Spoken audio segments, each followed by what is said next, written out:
Hey, let's spin the old slot machine and see which spread guy comes up that we're going to visit with. We've had Dave Stewart on the program, Gary Sheffield, David Wells, Cody Decker today.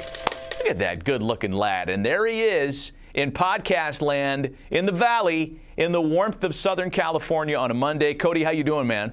Oh, baby, I'm living the dream. Lots of baseball to be played today and all through the week, and I cannot wait to talk to you, Matty V. You look handsome today, by the way. Dude, yeah, we have professional makeup here. You're flying solo back home, and you still look good. Let me hit you on a couple of topics here that, quite frankly, we thought of you on because we knew you'd have an opinion on this stuff.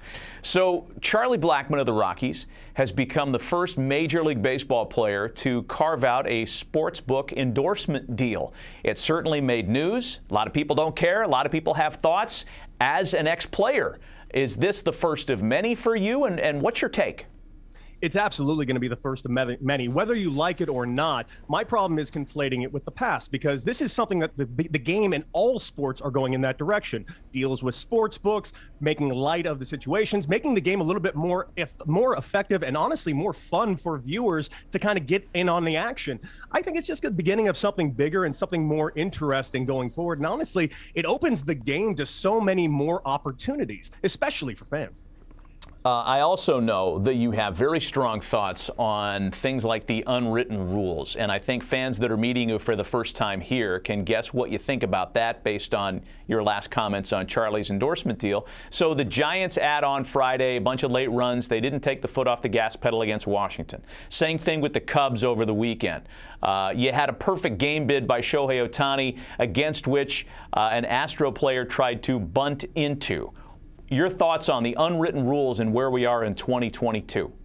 For lack of a better phrase, burn them all down. There's a reason why none of these unwritten rules are not written down, because they don't exist. They're stupid. They're all there to protect egos. And at the end of the day, this is professional baseball. If we have that much of an ego because somebody is laying down a bunt because they're up by a couple of runs, listen, at the end of the day, people are scoring 20 runs in innings some days based on wind or whatever the baseball situation is or whatever is taking place. The job is to be competitive. I do draw a line on a perfect game in like the 8th inning if you're up by 4 runs and you lay down a drag bunt, because to me that's not competitive. Your job should be to get on base and hit your way on base. However, if it's a close 1-0 game, your goal is to win the baseball game. At the end of the day, I think Gabe Kapler's comments last week said everything that needed to be said, and anyone that disagrees with him, listen, you're wrong.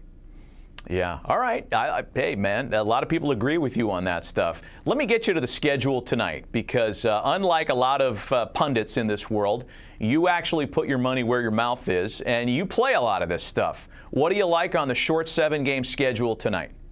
Well, first things first, Houston at Texas. Texas, I think, was a shiny new toy that everybody got a little excited for at the beginning of the season because they upped their payroll so heavily. I think we were jumping the gun a little too early, not to mention Valdez on the mound. And plus, you're getting plus money on the run line for the Houston Astros, especially on the road. I love that. You're getting plus 120 on the BetMGM Sportsbook. Jump all over that if you can. Okay, Rockies, Phillies. It feels like they've been playing each other all year. The series shifts to Philadelphia this week. You like a side on this, and you've got a player that you've circled as well. Give us both of those.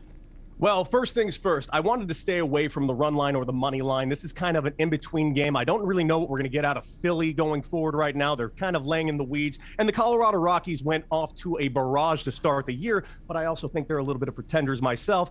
I think the over will come in today.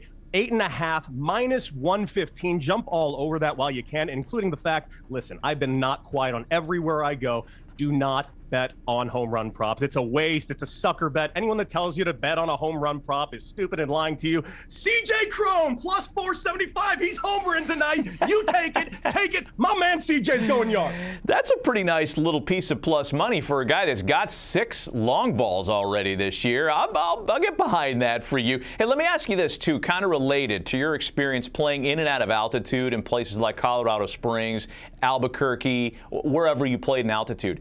The word has always been, don't catch the Rockies as winners or as over bets in their first series of a road trip because there's that adjustment period. They've already had that, right? They took 2 out of 3 in Denver in Detroit after a homestand in Denver. Now the trip continues. So is this a safer time to play Rockies' success? I think so, but also on top of that, I don't think there's as much of a physical aspect when it comes to the altitude and the difference in the baseballs with that, as much as there's a mental aspect of it. As a player, knowing I'm going to a higher altitude place gives me a little bit extra confident as a hitter. Then all of a sudden going to a place where the air is a little bit more dead, perhaps more humid, that could sink in the back of any hitter's head. I don't care how good they are. Is this a good time to play the Rockies? Especially at home, yes. On the road, I'm a little more hesitant. Got it. You've also got some thoughts on this Dodgers-Arizona series opener. Everybody seems to be coming in on the Dodgers on this stuff, and I think the money's getting pushed around a little bit. Where are you? I'm very much on the run line in this game, minus 125. That's about as good as odds are going to get on the Los Angeles Dodgers, playing against just about anybody in Major League Baseball. On top of that, Walker Buehler today, he's going to hit his over on that K prop. I'm very big on K props, especially if you're a Walker Buehler, going in against an Arizona Diamondbacks where they got about 4 guys who K 3 times a game. And I love the Diamondbacks, but they got a long ways to go before they compete with these Dodgers. Not to mention, I'm liking the under today because of these pitching matchups. You know, Merrill Kelly on the mound. I like under 8.5 runs for plus 100, especially with Walker Buehler on that. Okay, I think Ariel kind of hinted at liking some of that too. Let me wish you a happy late Passover and also ask you this, because we saw highlights of you with Team Israel from the 2017 WBC. The mensch on the bench is still one of the most brilliant things ever. And there's the mensch. If Team Israel were to get together for Seder dinner, what would be the featured dish at the Decker house? You know, I'm very, very big on, I love me some brisket. You can't go wrong with brisket. It's a wonderful, wonderful dish. It's tasty. It's delightful. And even if you're not kosher, you love you some brisket. You know what? As an uneducated Gentile, is brisket kosher? You can have the meat? I don't know. We keep eating it. Got it. Cody Decker with us on a Monday. He's got some thoughts on the Arizona-LA game and the Rockies-Phillies game as well. Thanks, man. Good to see you. Hey, you're welcome.